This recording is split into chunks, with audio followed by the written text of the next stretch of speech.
सरकारचा कार्यभार कधी चालू झाला त्यावेळेस तुम्ही सर्वांनी महेश दादा शिंदेला आशीर्वाद दिले, पाठबळ दिलं, निवडून आणलं.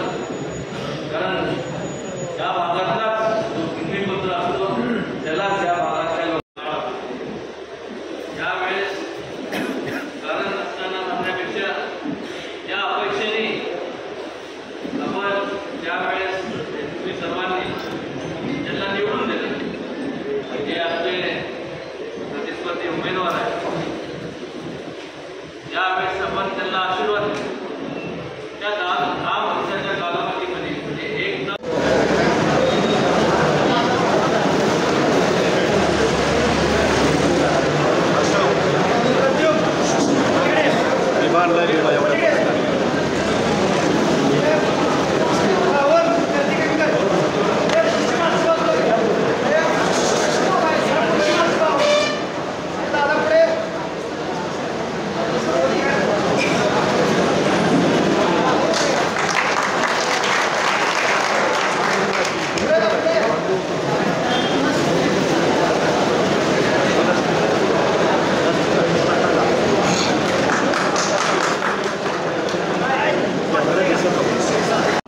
तुम्ही आम्ही कॉलेजचे मित्र आहे असं माझं नाही, तुमचं पण मत आहे. तप त्याग ज्ञान सेवा निशील इत्यादी गुणांची कवच कुंडलात आपल्याला बुद्धिमंत आणि बलवंत नेता महाराष्ट्रामध्ये पाहणारा आमचा महेश दादा. त्या महेश दादासाठी जोरदार टाळ्या आहे. राजघराण्याच्या छत्रपतींचा आशीर्वाद आहे. सचिन दादा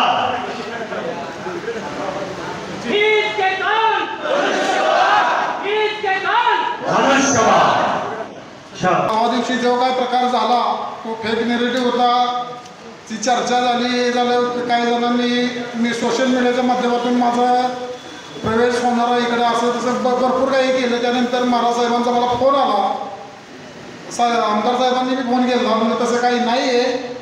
खरं कारण आजचं मेळावा करण्याचं तेच आहे.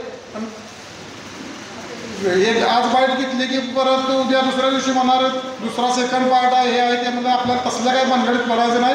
महाराजसाहेब म्हणजे उद्या मेळावा घ्यायचा उद्याच्या उद्या अत्यंत कमी वेळात आम्ही एका दिवसात नियोजन केलेलं आहे. तरीसुद्धा माझ्यावर प्रेम करण्यासाठी सर युवक जमले त्याबद्दल मी त्यांचे प्रथमतः स्वागत करतो. आणि जे काय आजकाल आता काही लोकांना आमदार होण्याचे स्वप्न पडतात ते गाणं आहे बघा महाराज साहेब मला आमदार झाल्यासारखं वाटतंय. साधी ग्रामपंचायतमधनं त्यांना सरपंच करायचं म्हटलं तर आमच्याशिवाय सरपंच झाले नाही तर आम्ही पहिल्यांदा खुर्ची सरपंच पदाचं बसवलेले आहे. आज ते आमदारकीची स्वप्न बघतात. त्यांना म्हणा आधी तुम्ही झेडपीला तुमच्या झेडपीला माझ्याबरोबरच तुमची कुस्ती लागणार आहे. माझ्याबरोबर आधी कुस्ती करा त्यानंतर तुम्ही आमदार साहेबांच्या बरोबर कुस्ती खेळायचं बघा. ते जे म्हणतात आपण साम दाम दंड भेद सगळं वापरणार आहे. आमची कशीही तयारी आहे साम दंड भेद, पण आमच्या नेत्यांनी आम्हाला शिकवणूक चांगली दिलेली आहे. काय त्यांच्यासारखी असल्या आम्हाला वागणूक शिकवणूक दिलेली नाही आहे. त्यामुळं आम्ही आमच्या नेत्याचा आदेश येत नाही तोपर्यंत काही करत नाही आहे. काय तुम्हाला जर एवढी स्वप्न मोठी पडत असेल तर तुम्ही कधीही मैदानात या, आमची तयारी आहे. काय त्यानंतर आज महाराज साहेबांनी जे काय माझ्यासाठी भरपूर केलेलं आहे. मी सर्वसामान्य शेतकरी घराण्याचा मुलगा आहे. एक माझी ओळख पहिलवान म्हणून लाल मातीशी आहे. महाराज साहेबांनी माझ्यासारख्या कार्यकर्त्याला टोल नाका चढवा दिलेला होता. माझी ओळख संपूर्ण महाराष्ट्रात महाराज साहेबांनी करून दिली. त्याचबरोबर आमदार साहेबांचाही माझ्या म्हणजे एकदम घरातलेच माझे संबंध आहेत की काय भरपूर विश्वास टाकून मला जे गटातली सगळ्या काय जे असेल ते तू बघ असं विश्वास जो माझ्यावर टाकलेला आहे.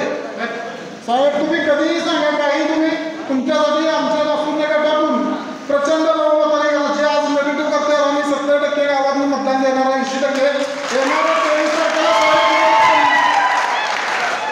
येणाऱ्या 23 तारखेला साहेब तुम्हाला सांगतो काय आहे ते मतदानातून आम्ही तुम्हाला पोच पावती देतो.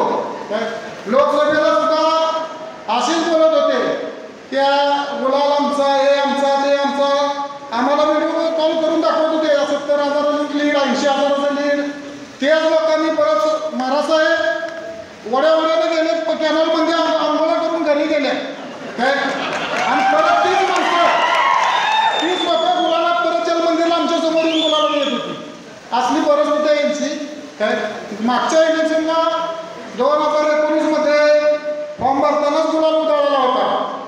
तो गुलाल निसर्गालाही मान्य झाला नाही बाळासाहेब. काय गुलाल उद्या एका तासात पाऊस पडला, निसर्गालाही मान्य झाला नाही, धुवून टाकला गुलाल. तो तीच परिस्थिती आता 2024 मध्ये सुद्धा तीच परिस्थिती आहे. जे काय आता फेक नरेटिव्ह चालले, हा प्रवेश झाला, तो प्रवेश झाला, हा असला काही प्रवेश वगैरे काही नाही आहे. त्यांच्याच पक्षातील लोक आणायची, उभी करायची, फोटो काढायचे, हा प्रवेश झाला. अजिबात तसलं काही नाही. माझं सर्व कार्यकर्ते नाही, तुम्ही फेक नरेटिव्ह हे करताय, त्यांच्याबद्दल काही त्याकडे लक्ष द्यायचं बसू नका. तुम्ही आपापल्या मतदारसंघात, आपापल्या गावात, आपापल्या वार्डात तुम्ही लक्ष द्या. एक एक मत आपल्याला महत्वाचं आहे. ही निवडणूक येणारी मागच्या निवडणुकीसारखी नाही आहे. या निवडणुकीत निकाल फार विचित्र लागणार आहे. त्यामुळे तुम्ही एक एक मत महत्वाचं आहे आपल्याला. तुम्ही बाकी कुठेकडे लक्ष देऊ नका. प्रत्येकानं आपापल्या मतदार गावात वार्डात लक्ष द्या. एक एक मत आपल्याला महत्वाचं आहे. काय बाकी काय जास्त काय बाबासाहेब बोलत नाही. तुम्हाला अजून पुढे अंगापूरमध्ये कार्यक्रम आहे, एवढं बोलतो. आणि आमदार साहेबांनी एकच माझं सांगणं आहे, तुम्ही विकास कामं भरपूर केलेली आहे. आता विकास कामं मागायची म्हणजे तर आम्हाला तुम्हाला लाज वाटते. काय मागायचं काय? आता आमच्यासाठी तुम्ही भरपूर काय केलं. फक्त तुम्हाला एकच करा, हे जमलेला तो युवक आहे त्यांच्यासाठी काही तरी तुम्हाला करा. आमच्यासाठी तुम्ही भरपूर केलेलं आहे. काय एवढं बोलून मी माझे 2 शब्द थांबवतो. जय हिंद, जय महाराष्ट्र. हा ओरिजिनल पैलवान आहे. सध्या 2 प्रकारच्या कुस्त्या चालतात.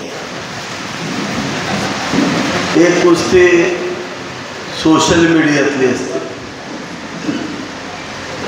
10 बैठकांत 10 जोर मारले की ह्यांना ॲडमिट करून कुठेतरी झोपवायची वेळ येते. पण सोशल मीडियावरती असं पिक्चर तयार करायचं की हे महाराष्ट्र केसरी झाले आणि दुसऱ्या बाजूला 1000 जोर बैठका मारून सुद्धा पुढच्याला चितपट करणारा पैलवान म्हणजे आमचा सचिनदादा शेलार. सोशल मीडियाचं पेव फार फुटलेलं आहे. सचिनदादा या सोशल मीडियाकडे आपण जायचंच नाही. भविष्यामध्ये महाराष्ट्र केसरीच्या कुस्त्या मला तर वाटतंय इंटरनेटवरतीच लागतील आणि तिथंच खेळल्या जातील असं वाटायला लागलंय मला. महाराज साहेब, याच्या पूर्वीची जी कुस्ती असायची 2009ची 2014ची नीट अभ्यास केला. आपणच महाराष्ट्र केसरीची स्पर्धा जाहीर करायची. आपला प्रतिस्पर्धी पैलवान आपणच ठरवायचा. प्रेक्षक पण आपलेच, बक्षीस पण आपलं, जिंकायचं बी आपण आणि उड्या बी आपणच हाणायच्या. 2014ला असंच झालं. प्रतिस्पर्धी ह्यांनीच ठरवलं.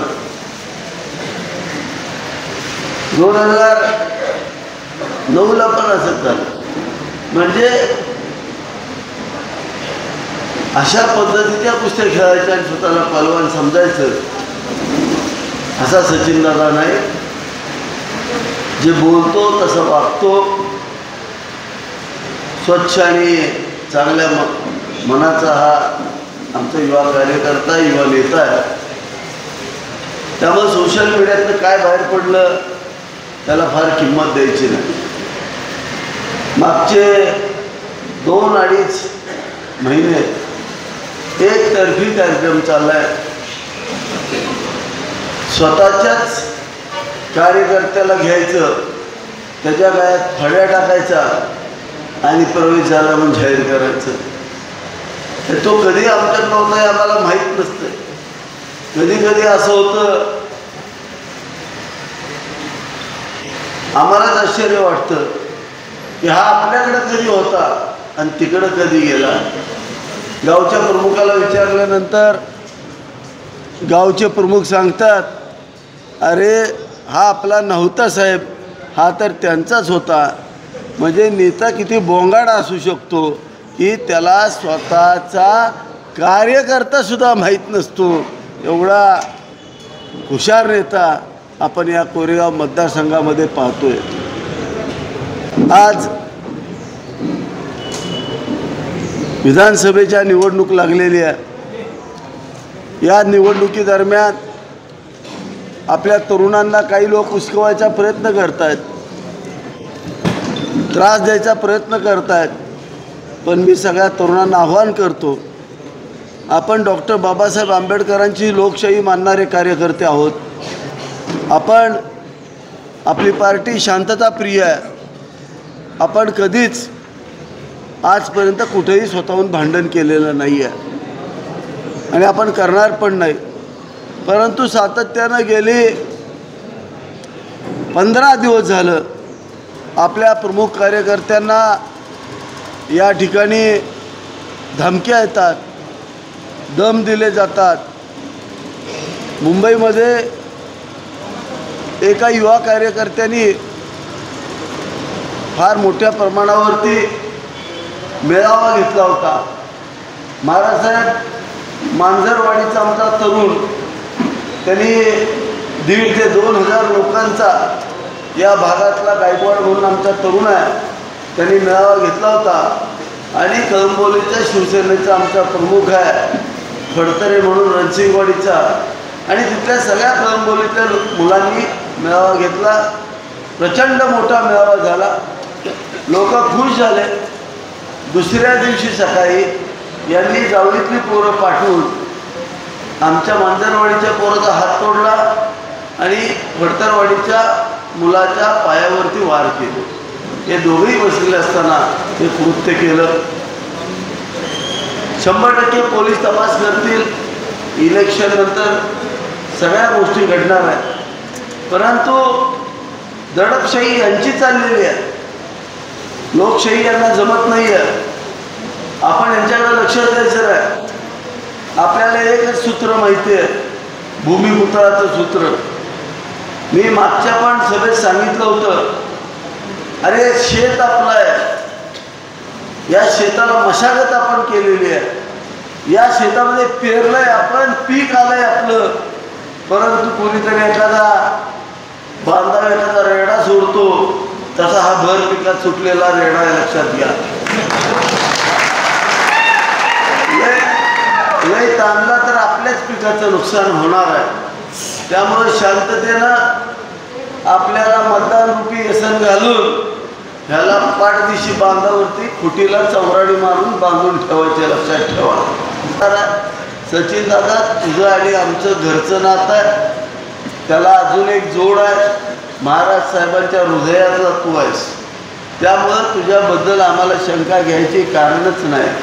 पण जी काय आयडिया झाली त्या आयडियातनं आपल्याला बरीच नावं बाहेर आलेली आहेत. त्यांच्यावर आपण 23 तारखेनंतर 100% काम करू, हे मी या ठिकाणी ग्वाही देतो. टप्प्यात आला की त्या कार्यक्रम करायचा. पुन्हा कोण जर आपल्याकडे आला जलमंदिरला तर तेवढं जय महाराष्ट्र त्याला करा, एवढीच विनंती करतो. बाकी आमच्यावरती सोडा. आपण शांत आणि संयमानं आपला मतदारसंघ सुसंस्कृत आहे. स्वर्गीय शंकरराव अण्णांनी, डॉक्टर शालिनीताई पाटीलांनी या मतदारसंघाचं प्रतिनिधित्व केलेलं आहे. त्यामुळं माझी विनंती आहे, कुठलाही अनुचित प्रकार न घडता आपण शांततेमध्ये या ठिकाणी इलेक्शन करायचे. ज्यावेळेस कारण नसताना म्हणण्यापेक्षा ज्या अपेक्षेने आपण त्यावेळेस तुम्ही सर्वांनी ज्यांना निवडून दिलं, जे आजचे प्रतिस्पर्धी उमेदवार आहेत, ज्यावेळेस आपण त्यांना आशीर्वाद दिले, त्या 10 वर्षाच्या कालावधीमध्ये, म्हणजे एक टप ज्याला आपण म्हणतो, या 10 वर्षाच्या कालावधीमध्ये लोकांची अपेक्षा होती की आमच्या मूलभूत ज्या काय मागण्या आहेत, शेतीच्या पाण्याचा प्रश्न असेल, रस्त्यांचा प्रश्न असेल, त्याचबरोबर डेव्हलपमेंटचा प्रश्न असेल, हा कुठेही मार्गी न लागल्यामुळं या अगोदरसुद्धा ह्याच आपले जे आत्ताचे सध्या प्रतिस्पर्धी उमेदवार आहेत, त्यांनी जावळी भागातलं सुद्धा 10 वर्ष तिथलं नेतृत्व केलं. त्या ठिकाणी सुद्धा आपण जर गेलात लोकांना विचारलं तर कुठल्याही प्रकारचं डेव्हलपमेंट त्या ठिकाणी झालेली पाहायला मिळत नाही. झालं तर फक्त राजकारण झालं आणि त्यामुळं तिथले तो मतदारसंघ सोडून मग तुमच्या या कोरेगाव मतदारसंघाची वाट पकडली. पण मात्र एक लक्षात घ्या, त्या भागातला भूमिपुत्र असूनसुद्धा त्यांनी त्या भागाची डेव्हलपमेंट केली नाही. तर मग ह्या भागात येऊन त्यांच्याकडनं अपेक्षा करणं म्हणजे त्यांच्यावरती मोठ्या प्रमाणावरती अन्याय केल्यासारखं होईल. आणि डेव्हलपमेंट कधी चालू झाली? या संपूर्ण मतदारसंघाचा कायापालट कधी चालू झाला?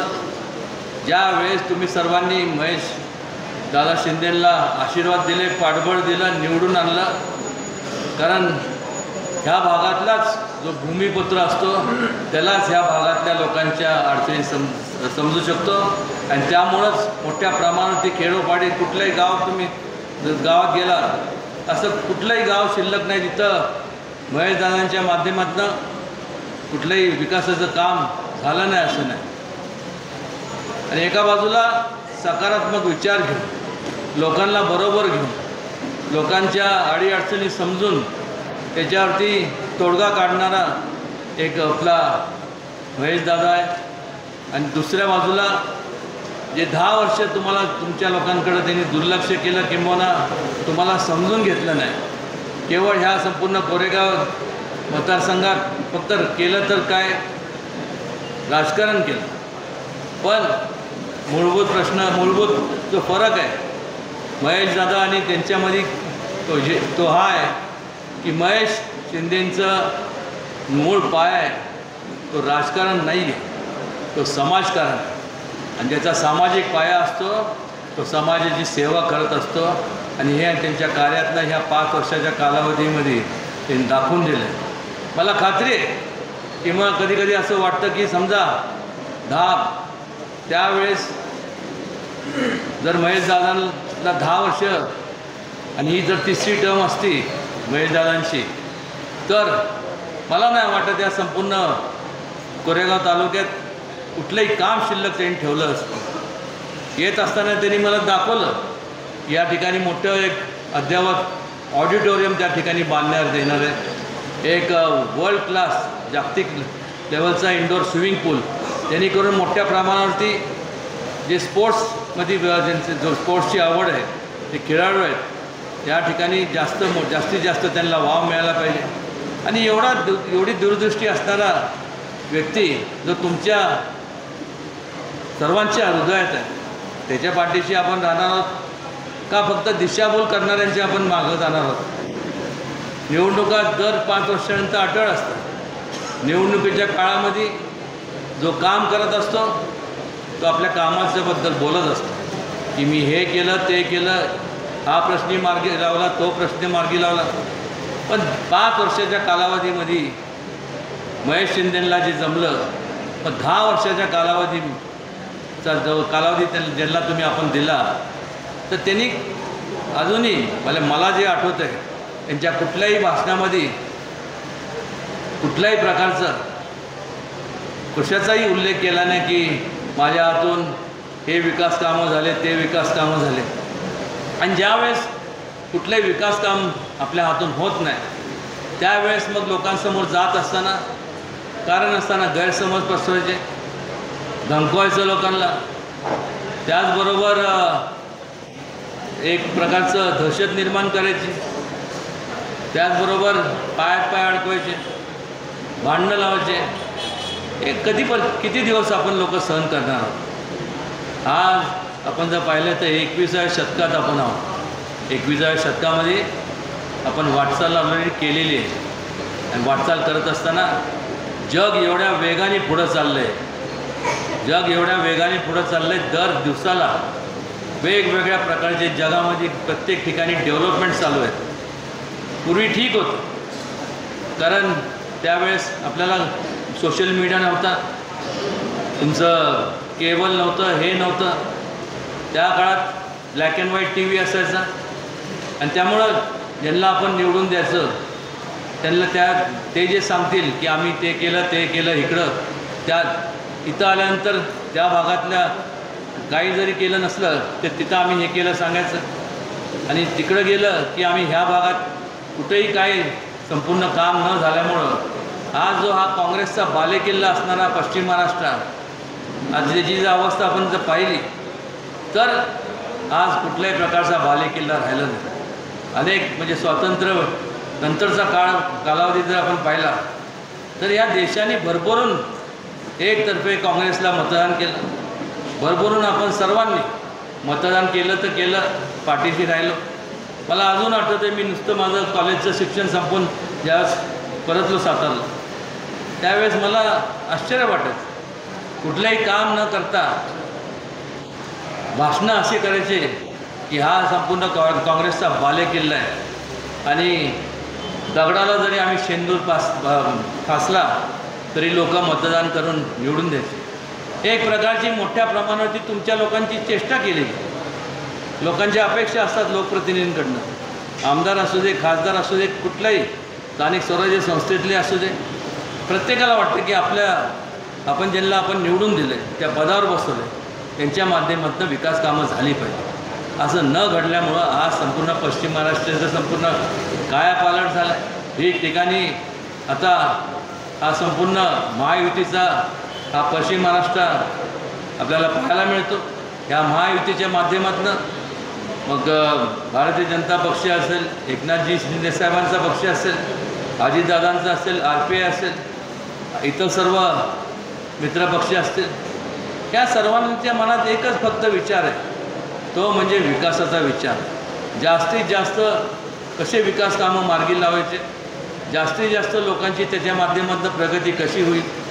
महिला असतील, उपेक्षित वर्ग असेल, त्याचबरोबर तरुण असतील, त्याचबरोबर वयस्कर ज्येष्ठ मंडळी असतील, या संपूर्ण वेगवेगळ्या समाजातल्या प्रत्येक घटकाचा विचार करून आज आपण पाहतो की संपूर्ण निर्णय घेतले जात असताना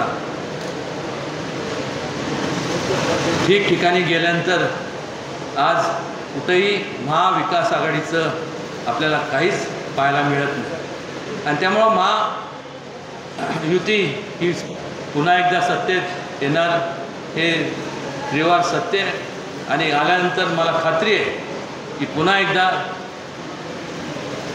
ह्या आपल्या महेश दादांवरती मोठी जबाबदारी सोपवली जाणार, आणि त्याच्या माध्यमातून जास्तीत जास्त केवळ ह्या संपूर्ण कोरेगाव मतदारसंघाचं नाही तर संपूर्ण सातारा जिल्ह्यात वेगवेगळ्या तालुक्यात सिंचनाचं असू दे, संपूर्ण सगळं जाळं जे काय आता तयार झालं आहे त्यात कुठं अजून आपल्याला काय करता येईल. शैक्षणिक क्षेत्रातसुद्धा त्यांनी लक्ष घालावं, आणि निश्चितपणे केंद्र शासनाच्या माध्यमातून कुठेही मी तुमच्या बाबतीत महेश दादाने सांगावं, तुम्ही त्यांच्याकडं जे काय तुमच्या मागण्या असतील की आपल्याला हे फंड जेवढे फंड जाण्याचे आहेत ते आणण्यात कुठेही आम्ही दोघं मिळून कमी पडणार नाही. जास्तीत जास्त तुमची सेवा आम्ही करू एवढं या ठिकाणी ग्वाही देतो. आणि पुन्हा एकदा माझे मित्र पैलवान सचिन शेलार यांचं अभिनंदन करतो की थोड्याच म्हणजे कालच बोलणं झालं आणि इतक्या छोट्या कालावधीत एका दिवसाचं फक्त हे होतं इंटिमेशन होतं, आणि तेवढ्यात त्यांचा संपूर्ण मित्रसमूह या ठिकाणी उपस्थित राहिला, त्याबद्दल पुन्हा एकदा त्यांचे आभार.